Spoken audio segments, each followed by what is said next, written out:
Então a gente tinha visto essa dualidade, e agora vale a pena a gente tentar. Eu vou até, às vezes, voltar aqui, tem bastante gravura aqui para a gente ver, os exemplos são inúmeros, as ideias são boas. Isso vai enriquecendo, né? E a que eu estava procurando naquela hora, essa do Diller, que eu acho bem característica, né, de um pensamento de ritmo, dessa mescla, né, desse pensamento simultaneamente sendo articulado pelos pintores lineares, né, que trabalham lineares, mas eles também, vez ou outra, fundem ali as formas. A gente sente um sentido geral de claro e escuro, né, por exemplo, nessa pintura do Botticelli, que a gente já até tinha observado a dinâmica das linhas dele, né? Então, mas vamos ver os escuros. Está na cara que o escuro aqui, na cara que o escuro dele quer fazer uma espécie de um C ali, entrar para dentro da figura, escorregar lá para cima, metade do rosto, né? Vai criando toda uma direção. Entretanto, a gente pegar na passagem entre a área de luz e a área de sombra, tem um desenho, né? Isso aqui é uma área e aquilo ali, a frente do rosto é outra, né? O pescoço está dividido ao meio. Até tem uma passagem, evidente, né? Aqui tem uma luz e aqui tem uma escuridão, né? Quer dizer, esse fluxo de escuro entra por cima de uma luz. Aqui o cinza médio identificou bem, matou aquela linha lá, né?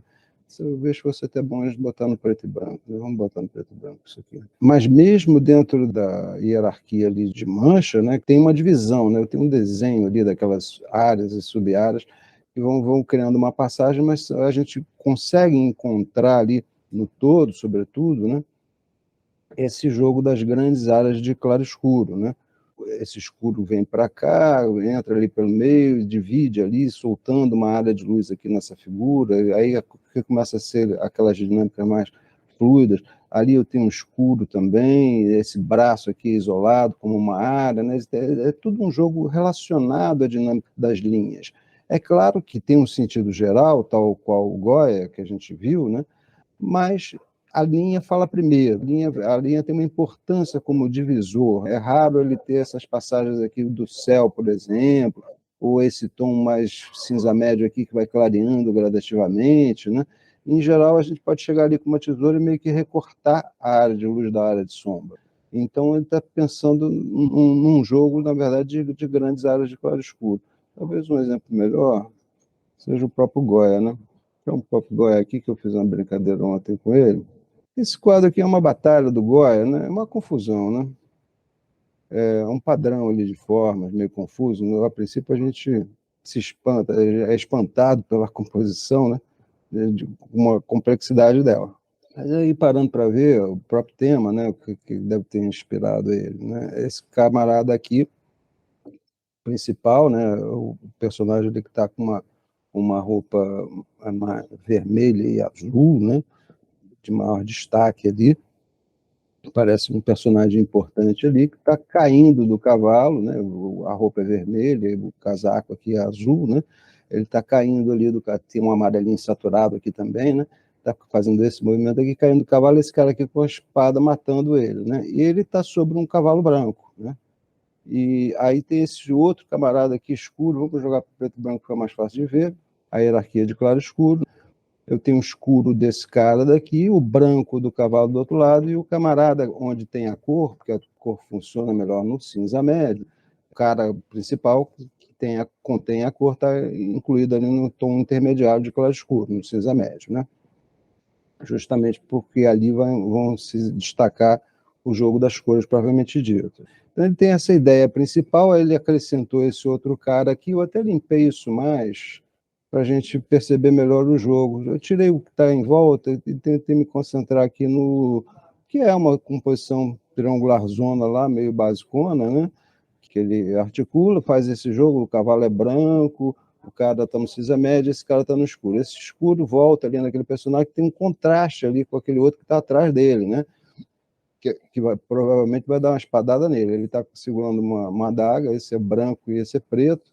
O cavalo é cinza e preto aqui, para o preto criar o ritmo, né? Então ele está pensando nessas áreazinhas aqui, a cabeça do cavalo, esse camarada daqui. Não importa muito, não é um cara escuro naturalista, ele está pensando dessa forma daqui, né? Desse cara escuro aqui, por exemplo, né? E está pensando dessa forma daqui, desse cara claro, né? ele vem para cá, né? Faz isso aqui, né? E volta lá em cima, e volta aqui nesse módulozinho, né?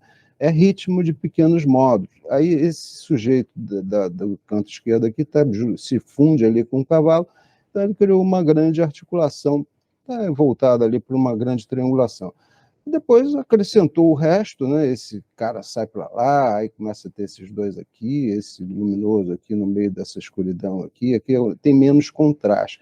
Tem claro escuro? Tem, mas não é tão forte, não tem tanto peso visual, resumindo, né? Seguindo ali a nomenclatura do Klee, né? Fala que o claro escuro, a questão principal é a interferência no peso das formas. Quanto mais contraste, mais peso eu tenho, então esses seriam os locais de mais ênfase dentro da composição.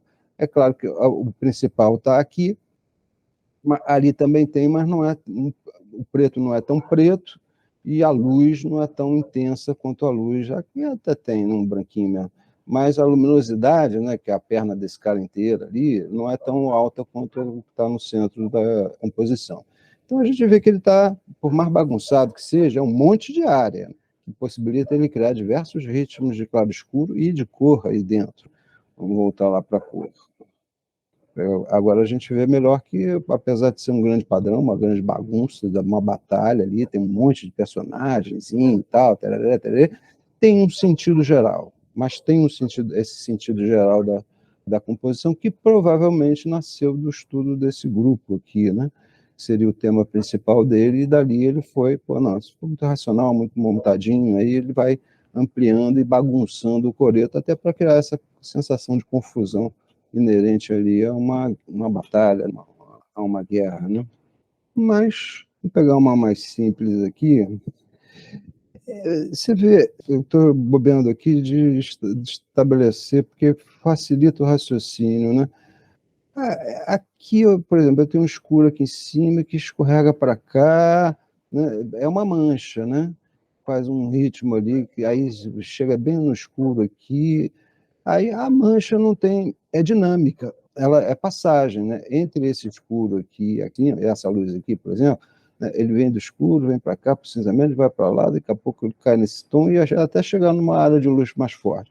Então é um fluir ali, é uma dinâmica, é uma passagem de um tom para o outro que não sugere muito limite, mesmo porque ele tem desenhos mais marcados embaixo, então a gente poderia até pensar isso aqui como uma borda, que criaria um limite ali, mas aqui está na lógica mais da mancha mesmo, está na lógica mais da dinâmica mesmo. Agora, quando ele chega aqui, ele tem um escuro, um escuro, um escuro, aí já é um jogo de áreas, aí você cria ritmos, preto, preto, preto, branco, branco, branco, vermelho, vermelho, vermelho, azul, azul. Isso está ligado ali, alencado ali a uma questão mais de ritmo, e que é o que predomina na composição dele mais do que as dinâmicas, né?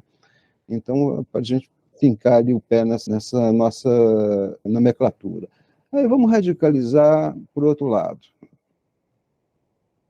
Ora, aqui eu tenho ritmo, tem repetição, até tem, tá? Aqui tem um barco preto ali, que tem uma vela ali, um mastro e uma bandeirinha ali, que é o local de mais definição, a linha mais definida, mais limpa, né? O resto é mancha, é passagem, né? O Turner, que é século XIX, né? Ele trabalha mais nesse foco ali da mancha vaporosa mesmo. Mas tem ritmo, né? Eu tenho esse preto aqui que eu tinha citado, tem esse preto aqui que eu te disse, mas eu tenho preto aqui, eu tenho preto aqui, eu tenho preto aqui, e tenho preto lá em cima na fumacinha, né? Cria uma hierarquia ali, cria um ritmo, né? Olha, esse preto faz passagem para lá, faz passagem para cá, mas eu posso dizer também que tem um ritmo ali de uma mancha que se repete. Eu posso ter ritmo com dinâmicas? Posso. Se eu tiver várias dinâmicas, eu passo do preto, vou clareando até chegar ao branco. Passo do preto, vou clareando até chegar ao branco. Se eu tenho duas, eu já tenho dois pretos e já tenho dois brancos. Então, esses dois pretos vão se relacionar, que é o que está acontecendo aqui, né? Esses pretos vão se relacionar criando ritmos e as luzes também.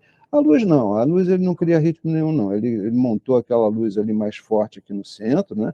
Aquela batida mais intensa ali, e é uma luminosidade que passeia, né? Ela vem daqui do fundo, né? Entra para lá para dentro, até culminar ali naquele núcleo central, né? Isso é que é o que acontece aqui na dinâmica das luzes. Então, está mais ligado, é o oposto complementar ali do Goya. O Goya, claro, tem dinâmicas ali no fundo e tal, e o Turner tem ritmos também aqui no meio da composição dele, mas predomina mais na direção das dinâmicas, no caso do Turner, e mais na direção das áreas, no caso do Goya. Mas, na verdade, a maioria das pessoas, a maioria dos pintores, fica a meio caminho desse processo. Esse é um estudinho do Delacroix, lá no museu, eles dizem que foi um estudo baseado num quadro do Rubens. É um estudo pequeno, mas também tem uma ideia, até por isso, né, um esboçozinho, dá para ver bem a estrutura do que ele quer montar, né? Esse aqui eu também, para a gente entender, né, você tem um ritmo mais vertical ali da cruz mesmo, né, que segue ali. Tem a cruz lá em cima, mas até para ver isso melhor, vamos tirar primeiro a cor, né? E eu tirei aqui todos os arredores, tá? Para a gente ver melhor qual seria a ideia na matriz ali da brincadeira, né? Ora, a gente tem a gente tem essa verticalidade da cruz e tem esse desenho aqui dessa cabeça ali que dialoga com aquela estrutura mais vertical ali essa estrutura aqui da cruz, né? Dialoga melhor ali com ela, né? Eu teria, aí o que ele faz? Aqui essa linha tem peso, ela cria um limite. É um pintor que trabalha basicamente na mancha, né? Eu tenho esse escuro desse lado aqui, tenho, tenho esse desenho de um cinza médio aqui que faz uma passagem para a área de luz. Está na cara que esse movimento da luz é o principal, assim, está na lógica inicial ali, é o tema principal dele, né? Esse ritmo da luz criando um ponto intermediário ali que seria um cinza médio que faz a passagem por essa vertical aqui da cruz. Então essa vertical deve ter sido o pivô do negócio, esse movimento que sobe e acha a cabeça meio quadrada ali do Cristo, são duas linhas mais limpas, né? Mas mesmo assim ele quebra aqui, puxando um ritmo francamente horizontal aqui no meio da composição. Então a ideia básica, eu tenho um ritmo, o corpo do Cristo ali criando uma grande curva, e tenho essa horizontalidade ali dos escuros, atravessando num lugar onde o ritmo da luz e da escuridão se encontram, é o local de mais peso visual dentro da composição. Então, ele concentrou esse contraste aqui no centro da composição, mais até desse lado do que desse. Por quê? Porque aqui ele tem uma passagem intermediária por uma escala de cinza médio. Então, tem cinza médio, tem até um desenhozinho bacana ali, tem até uma sacadazinha interessante aqui também, ó. Tem duas formas mais limpas, mais desenhadas, que não são manchas, né? Achou linhas ali, achou formas ali. Então está nesse meio caminho entre isso que é dinâmica, né? Um preto que vai, clareia, um escuro que vai, sobe e ilumina, é dinâmica, né? Agora, na medida em que essa dinâmica se rompe, que ela engasga, que ela cria um contraste um pouquinho maior, como aqui, ou como ali no próprio desenho interno ali da passagem da área de cinzas para a área de luz, né? Vai criando uns limites ali, vai criando pequenas linhas, né? Que vão aparecendo ali a partir daquela mancha. A mancha vai, daqui a pouco ela dá um degrau ali, cria uma bordinha, uma linha que tem um peso visual pequeno, né? Acho que tem maior peso visual, tem mais contraste. Onde é que está o maior contraste? Está nessa região daqui, nessa luz aqui, e essa cabeça do Cristo aqui, que seriam... E aqui até seria também, né? Mas ele não encosta aquele preto ali na linha, não, tá? Ele deixa ele mais lá para fora, né? Então, acabou destacando essa região aqui e essa daqui, né? Seriam os lugares de mais peso visual. Agora, tem ritmo? Tem os brancos vão atravessando, daqui a pouco a gente vai ver aqui mais no todo. Vou apagar essa daqui. Esse aqui é o claro-escuro principal. Por que eu botei esse aqui, eliminando essa bandeira aqui e esse conjunto todo aqui em cima? Essa bandeira aqui, né, e esse conjunto todo aqui são elementos mais ativos de composição mesmo, né? Eu tirei elas para a gente ver a ideia matriz ali, que seria o Cristo pendurado ali na cruz. Mas como é que ele fecha essa composição? Ele primeiro quebrou aqui em cima, é muito interessante, né, o que ele faz aqui nessa parte superior, porque ele bota uma luz aqui que tem a ver com esse braço dele, né? repara, inclusive, que a mão não está nem desenhada, ele tá realmente esmigalhada ali naquela forma, né? Ele meio que se desmancha ali, ele faz uma bagunça ali no desenho daquela mão. E, agora, esse braço meio quebrado aqui tem a ver com essa forma daqui. E aí ele acha uma área de luz em 1, 2, 3 aqui, né? 1, 2, 3, né? O que ele está criando ali nessa hierarquia, ali, aquela luz se repete para cá e se repete para cá, criou 1, 2, 3. Isso ajuda a encaixar melhor, a integrar isso no todo da composição. E ainda achou um escuro aqui, ó. Vamos ver na cor aqui o que, que é isso, né? Ora, na cor a gente percebe que essa área de cá ainda se identifica mais por conta da cor, né? Aí essa cor sobe ali, tem um tecozinho que é esse tom quente da tora de madeira, da cruz, né? E aí ele pula no máximo da escuridão lá, ele passa por um escuro frio do lado ali, né? Deixa eu dar um zoomzinho. Tem um jogo de quente frio, aqui é mais marrom avermelhado e aqui é um tom mais azulado. Mas no todo, então é uma sacada boa, né? Acabou gerando uma forma assim, né? Um contexto assim que dialoga com essa estrutura mais quadrada ali da cabeça do Cristo, que meio que quebra essa verticalidade da cruz. Então ele fez esse joguinho 1, 2, 3, né? Esse escuro acaba dialogando com esse, e aí acrescentou as bandeiras, verde e violeta, bem saturados. Tá? Estão no cinza médio, né? Se estão no cinza médio, estão ali mais no cinza médio, para fechar a composição, o que, que ele faz? Ele bota essa parte de cima ali, esse jogo aqui da bandeira, e esses cavaleiros aqui, né? Esse cavalo faz um movimento assim, né? Também tem um jogo, é um escuro, né? Que repete também, apoia os escuros, né? Então eu tenho escuro e claro, né? É o seguinte, vou pegar esse cinza médio aqui.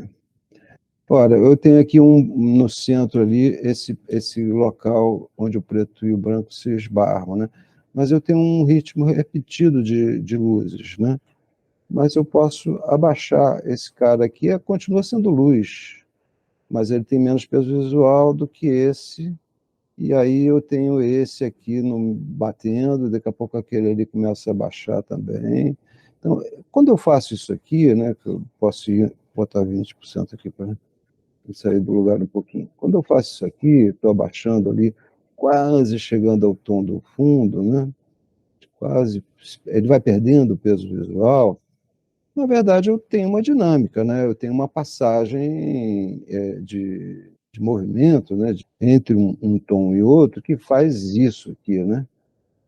O branco mais forte está aqui no meio e aí a gente vai se afastando, ele vai se meio que se dissolvendo. É um jogo de área simultaneamente articulando uma dinâmica. Então, quem trabalha com área começa primeiro criando ritmo, depois a gente raciocina como é que pode alimentar esse ritmo também com outras questões de dinâmica. Isso que eu fiz com o branco acontece, evidentemente, com o preto da mesma maneira, né? Posso, por exemplo, vou abaixar esse branco aqui, e vou levantar esse preto aqui. Ora, eu tenho embate de claro escuro ali, mas como eu reduzi o peso daquele branco e daquele preto, de repente os outros pretos têm tanto peso visual quanto aquele que está do lado do branco, porque ali o contraste é menor, e aqui o contraste entre o preto e nas bordas, né, o contraste entre o preto e o cinza é mais limpo, né? Então, você pode brincar ali com essa hierarquia do peso dessas áreas, isso é meio inerente. Mas aí isso já é um pensamento de dinâmica, não sei se vocês estão acompanhando. Eu não gosto muito de simplificar, porque a gente poderia fazer bem, vamos fazer só o ritmo, tarará. Mas não é, francamente, o que acontece na prática. Né? Na prática, é claro que existem esses princípios, né? Que eu estou tentando chamar para cá, que foi uma discussão nos ateliês, né? Entre a fase da pintura clássica e a fase da pintura barroca. O barroco é essa independência daqui, né? Esse fluxo, mas o jogo de áreas de claro escuro tem as suas implicações também de mancha, né? A gente viu lá no Botticelli, né, que tem algumas passagens ali no meio que criam dinâmica, variações ali no jogo de claro escuro vão indicando determinado, não é o mesmo branco o tempo todo, nem é o mesmo preto o tempo todo. Então o cara vai dosando esses contrastes para destacar, para acionar uma determinada composição. A gente viu isso até na arte moderna, né? Nesse Matisse aqui que a gente observou, a gente viu que esse quadrado aí que está no fundo da parede ali, né? Esse de cá, ele tem menos peso visual do que esse de cá, porque esse de cá, o da esquerda, é mais luminoso, tem mais contraste com o fundo. Então ele chamou a atenção mais. Por que ele está chamando para esses dois aqui? Porque ele está querendo fazer essa relação daqui, né? Se ele bota ali, esse aqui entrou por quê? Porque dialoga aqui com a porta, aí ele vai montando um jogo de áreas, né? Isso já é um pensamento de dinâmica, é isso que eu quero dizer. Não é só um jogo de áreas, é um jogo de áreas que está embutido ali no jogo de dinâmica. E se fizer muito certinho, só área com o mesmo peso visual, vai ficar uma coisa não é muito realista, né? Na prática da gente. Agora, os pintores lineares vão buscar esse ritmo, tá? Tem um ritmo, né? Mas tem um ritmo que dentro dele tem também uma certa dinâmica, uma certa variação de claro e escuro para justamente dar mais destaque a uma área do que a outra, né? Não sei se ficou claro. Não tem, é meio. Acho que entendi. É, Acho que eu sou meio suspeito, eu sempre acho essa aula complicada para mim explicar isso, porque o claro escuro é tão simples e ao mesmo tempo é tão. Vocês têm tanta dificuldade de entender uma lógica abstrata de claro escuro que eu não gosto de complicar muito, porque tem outras complicações inerentes ali, né? Tem essa questão do ritmo e da dinâmica, eu acho que ajuda ao raciocínio. E se a gente fizer essa comparação, se a gente pensar só no jogo de áreas, vai estar sempre a manchinha, aquela hierarquia ali interferindo, que na verdade o fundamento dela é essa autonomia, né? Porque se eu tenho essa luz aqui mais forte de um lado e ali mesmo, é o mesmo tamanho, a mesma forma, né? De um lado e de outro, eu tenho, na verdade, uma hierarquia que cria uma dinâmica. Aquele escuro também, né? Tá nesse jogo, né? Aquele retângulozinho escuro, são formas retangulares que ele vai achando ali para fazer variações de claro escuro que são relacionadas à dinâmica, né? Esse cinza aqui, ó, são dois quadradinhos, é um pouco mais escuro do que o da esquerda. Então, há uma hierarquia de claro escuro ali. Esse cinza aqui da faixa e esse vermelho aqui do chão estão no mesmo tom de claro escuro, que é o mesmo tom de claro escuro da parede do fundo, é mais uma variação de cor, né? Então, tonalmente, por isso que eu estava chamando a atenção para a variação desse retângulo ali na parede, né? Porque tonalmente, em termos de claro escuro, ele é importante, mas em termos de cor, o jogo é outro, né? Então tem uma separação entre o que a cor faz, o claro escuro faz, o que a linha faz. Mas é um pintor linear que está pensando em áreas. Então, o que a gente pode ter de acesso, né, é raciocinar isso, né? Quem for mais linear começa a trabalhar, escolher, né, criar um ritmo de áreas. Pode ser grandes áreas, como no Goya, ou pode ser áreas menores, como no Dürer, ou como no Matisse mesmo, também cria padrões, às vezes decorativos no fundo, para ter muita área ali para fazer variações de claro escuro ali dentro, né? Então, vai nessa direção. É claro que vai haver mancha no meio do caminho, vai haver necessidade da mancha, mas o jogo principal qual é? É criar uma hierarquia de pesos de claro escuro, onde determinadas linhas têm mais peso e outras não, né? Esse preto aqui não tem tanto peso quanto esse aqui, quanto esse lado aqui do pé, porque ele botou ali um contraste maior, né? Ele acha essa linha daqui, que se emenda ali com a estrutura da cadeira, isso aqui vira uma forma, né? Aquela sombra projetada, aí ele quebrou aquilo, criando aqui já é dinâmica, né? Tem um cinza mais escuro, um mais claro, mais claro, mais claro, mas tem esse sentido ali, né? Uma escadinha. Então, ele predomina esse jogo, esse uso do claro escuro como elemento de destacar, de dar mais contraste, ver como é que o tom da cadeira é igual ao do fundo, né? Da parede, né? Então, é um jogo de dar peso, dar mais destaque a determinadas linhas e menos peso a outras, né? Outras são mais. É uma hierarquia de um jogo de linhas mesmo, né? Ligado ali à linha de contorno, que cria um ritmo. mas tem mancha também, tem fluidez, né? Dentro do jogo das áreas existe esses destaques, né? Aqui eu tenho um triângulo branco, né? Ali eu tenho um quadrado mais claro do que esse, aquele escuro ali não é tão escuro quanto esse, então isso vai, e esse aqui tem um pretão aqui também mais radical, então isso tudo vai montando ali uma hierarquia que tem uma relação com as dinâmicas. Vocês podem ver o seguinte, em todos eles, nas gravuras, o fundo é branco. Aí quem fala mais alto no fundo branco é só o ritmo dos escuros. E a brincadeira fica mais rica na medida em que você tem um contexto de um cinza médio, porque você liberta também o jogo das luzes. Então, no caso do Matisse aqui mesmo que a gente está vendo, o cinza médio é o lugar da cor, ele vai fazer uma variação de cor ali dentro daquela escala de cinza médio, mas ele tem um ritmo de brancos que faz uma coisa e um ritmo de escuros que faz outra, né? A gente viu que o Goya também faz isso, né? Água tinta lá no fundo, ele tem um escuro que faz um negócio, e o desenho ali das áreas de luz faz outra, tende a se juntar aqui, e no meio dessas áreas de luz ele começa a achar os desenhos das figuras, fazer aquela bagunçazinha ali, uma manta ali cobrindo o camarada, ele começa a fazer a pesquisa de forma dele, né? Mas, no todo, a gente sente, o escuro faz uma coisa, a luz faz outra, e o cinza médio é o contexto regente, né? Isso, para estudar claro escuro, eu acho mais relevante. Tanto o Goya quanto o Rembrandt, a gente viu que faz a mesma coisa naquela pintura, né? Ele parte de um cinza médio, liberta a luz, faz uma coisa e a coisa outra. Mas, ó, se eu pegar um Goya na fase negra, aqui é a luz que desenha, né? Ou se eu pegar um pintor, o próprio Botticelli, esse que a gente viu, né? Até tem um ritmo das luzes, mas a luz quer meio que se espalhar por toda a composição. Predomina mais forte os escuros, né? Então, um bom exercício de claro escuro é começar por esse cinza médio, né?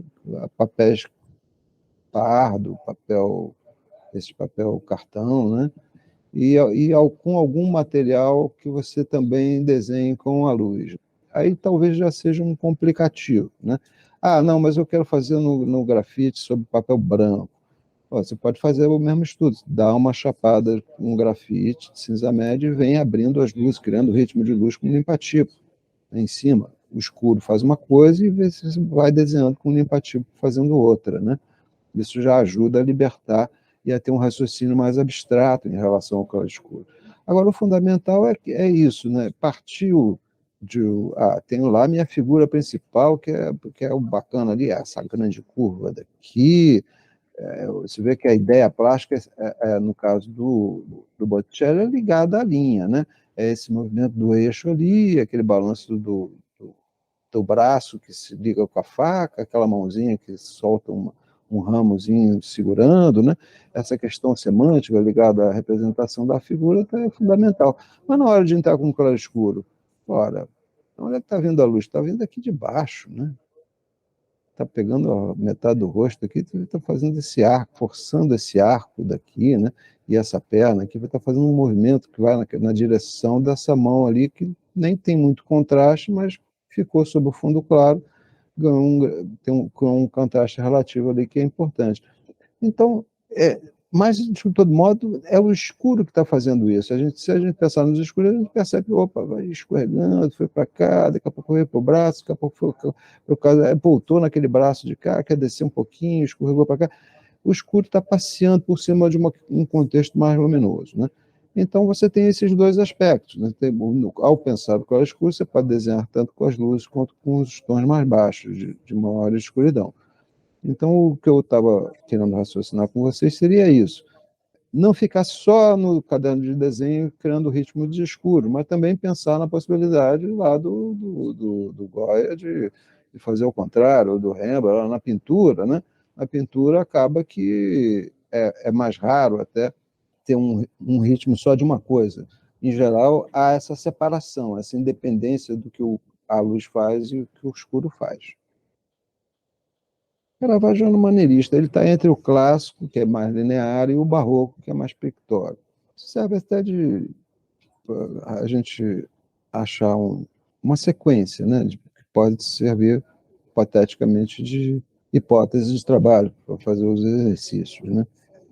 Então, o Caravaggio, ele está nessa transição e ele desenha tudo, né? Ele desenha essa mão, é um desenhista linear, está desenhando a figura direitinho ali, não está abdicando de desenhar. Mas ele desenha essa figura daqui, por exemplo, tal como ele desenhou essa daqui, né? Vai modelando ali área de luz, área de sombra, tarará, vai marcando o desenho. Para quê? Num segundo momento, ele espera isso secar e vem com uma veladura, né? Então, isso aqui é um preto mesmo, que vem aqui, escorrega aqui para dentro, é uma veladura que atravessa aqui. Essa mão aqui, né? Esse preto desce ali daquele personagem, tem um bico ali, né? É uma veladura que vem por cima de uma pré-pintura. Aí achou uma cunha aqui, desce para cá, atravessa essa mão, que está querendo fazer isso, né? Atravessar toda a estrutura. Então, eu tenho uma grade bem linear embaixo, mas o claro escuro, sobretudo o preto, é uma veladura de preto, um preto bem transparente, bem moído, né? Que vai fluir ali, vai passear por cima da estrutura da composição, mas ele tem aquela grade linear por baixo, né? Então, ele está naquele meio do caminho, não é nem... É um pintor linear, mas o pensamento de claro escuro dele já é indicativo do que vem a seguir, que é o barroco, que é justamente essa fluidez do claro-escuro independente do desenho, da forma. Ou aquela mão aqui, né, essa mão desse personagem aqui no fundo, né, ela também não tem o modelado dela, ela jogou ela lá para a profundidade. Às vezes ele bota uma figura inteira, né, que ele trabalha igualzinho, como essa cabeça daqui, né? Ele trabalha igualzinho que ele trabalhou na luz ali, dá o modelado dela direitinho, mas daqui a pouco ele vela aquilo tudo e joga ela lá para baixo, né? Lá para a escuridão, né? Então, é uma mancha que está passeando ali por cima, que é típica do barroco. O Rembrandt, ele não vai fazer esse desenho certinho embaixo. Ele já começa da mancha mesmo e vai construir a forma a partir da mancha. Então, é um processo de gênese diferente. Mas o raciocínio da independência do claro-escuro em relação ao objeto é o mesmo, né? Está funcionando de maneira autônoma ali em relação à grade linear. Então não tem muito jeito, as coisas se misturam, entendeu? Mas só que o que se mistura? São esses dois aspectos. Um jogo de áreas, de claro escuro, tem branco, branco, branco, luz, luz, luz, vermelho, vermelho, vermelho, verde só tem um, mas ele passa aqui por um terra de cena esverdeado, né? Ou tem uma folhinha até ali no meio, né? Com a cor ele também trabalha nesse raciocínio de um jogo de áreas, mas é um jogo de áreas que se repetem, que cria uma batida como se fosse o som de um tambor. É o mesmo elemento que se repete em várias áreas ali, espaços ali da composição. E o outro seria esse fluir que costura tudo, que amarra tudo. É isso que foi a grande intuição do Wolfling, que levou ele a criar o livro Conceitos Fundamentais da História da Arte, pensando esse aspecto mais linear dos clássicos e mais pictórico, que ele chama essa mancha vaporosa que passa por cima de tudo, que é independente da linha, na verdade, né? O claro-escuro é independente do que faz a linha pode compor uma coisa e o claro-escuro pode compor outra. É isso que ele percebeu ali, né? A diferença básica. Mas tem esse processo de gênese também, porque o Caravaggio, que está no meio do caminho, né? Ele é um pintor na sua base linear, mas o pensamento, sobretudo no final, com essas veladuras de preto que ele usa para destacar, na verdade, os focos de luz dele, né, está já no espírito do barroco, né, que vai abdicar simplesmente de começar tudo pela linha para depois entrar com isso. Começa com o ritmo das manchas e vai fazendo ao contrário, as linhas vão surgindo na medida da necessidade dessa mancha. Modigliani, um pintor moderno. Ora, onde é que tem mais peso visual? Onde tem o embate do preto e do branco. Onde é que está o branco e o preto? Na cabeça da mulher, né? E o cabelo é preto, né? São os locais de maior tensão, de claro escuro, de maior contraste. O resto é cinza médio, né? O resto está nesse tom intermediário ali de cinza médio, onde se encontra a cor. Então, repara, tem preto aqui, e um terra avermelhado aqui. Misturou os dois, ele tem aquele marrom ali, né? Mas esse marrom é um pouquinho mais escuro aqui, aquele pedaço de linha não tem peso, esse aqui também não. esse aqui se destaca mais, aquele ali também. Aí ele vai brincando com o peso da linha. É mais simples, né? Do que o Caravaggio, por exemplo, é uma composição mais complicada, mas são os mesmos recursos de claro escuro. São áreas de claro escuro, né? Tem uma área clara, uma área. Você vê, a bochecha dela é meio avermelhada, né? Refletindo ali a roupa dela, que dá um tom ligeiramente mais escuro, mas na hierarquia de claro escuro, ela permanece identificada com a luminosidade do tom de pele do rosto, né? Então não tem há esse diálogo, há uma ligeira modulação, mas não é isso que está compondo, que está amarrando a estrutura de composição de claro escuro do quadro, né? Por mais claro escuro que ele coloque ali dentro, dando, amassando o rosto, a luzinha perto do nariz, o rosto continua sendo mais claro do que a área mais clara do quadro. E é uma área, né? Tem uma sombra ali no pescoço. Tem uma sombra no pescoço, mas ela quase não chega a perder essa hierarquia. Tem essa sombra aqui, né? Ora, se ele não bota esse preto aqui, essa sombra aqui está quase no tom da roupa ou até do fundo, tá? Está quase naquele mesmo tom de claro escuro ali. Então, quando ele bota ele joga esse cinza aqui, que é essa sombra do pescoço, deu, para um tom de luz, porque ali está mais escuro, o fundo é mais escuro, então isso aqui permanece ligado a essa grande área de luz, que é a área da encarnação do rosto dela, né? Então permanece mantendo aquela hierarquia de um jogo de grandes áreas de claro escuro. Uma área escura em cima, claro no meio, é simples, objetivo e funciona, né? Os antigos eram um pouco mais complexos, né? Os modernos vão meio simplificando. O outro exemplo, para o outro lado da moeda, seria o Turner, né? Que é só da mancha, né? Ele surge ali uma linha no meio da mancha, né? Tem umas linhazinhas ali, o cara ali se afogando e tal. Aquele barcozinho ali na bruma, lá no fundo, tá? Ele é um pouquinho mais violáceo, tá vendo? Mas tem um barco ali, né? É um escuro sobre um fundo claro. Ora, o que o escuro está fazendo? O escuro está querendo se encaminhar ali na direção desse movimento para cá, né? Está querendo entrar ali para dentro, e aí, quando ele, sobre o fundo do céu mais claro, o barco se desenha.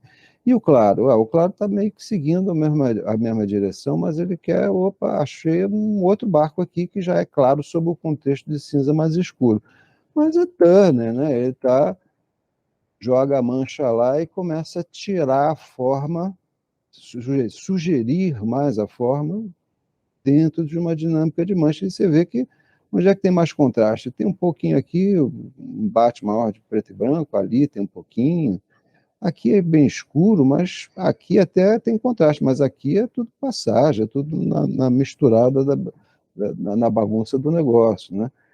Então, é o oposto por outro lado. Então, na verdade, a realidade é essa, né? São dois estudos separados, dois estudos que você pode desenvolver durante anos, aprofundar, né, determinadas lógicas de claro escuro da composição, numa direção ou noutra, de acordo com a sua afinidade. A maioria trabalha misturando as duas, né? Mas, evidentemente, porque aqui eu tenho área também, né? Aqui eu tenho um desenho, ó, o barco, a vela ali, né? Ali eu tenho um limite, eu tenho uma borda, eu tenho uma linha de contorno daquela vela, né? Então, tem área, é uma área de luz. Tem ritmo? Tem. Esse branco e esse branco se repetem. São três só, às vezes é até um só, não tem nenhuma repetição muito paulatina ali, muito, muito ampla do negócio, mas é a área também. Então, a maioria dos pintores, meio que uns predominam numa direção, outros predominam, e outros ficam no meio do caminho, equilibrando, tentando equilibrar. Em um quadro, de repente, vai mais numa direção, no outro vai em outra, depende também do motivo que você for trabalhar, né?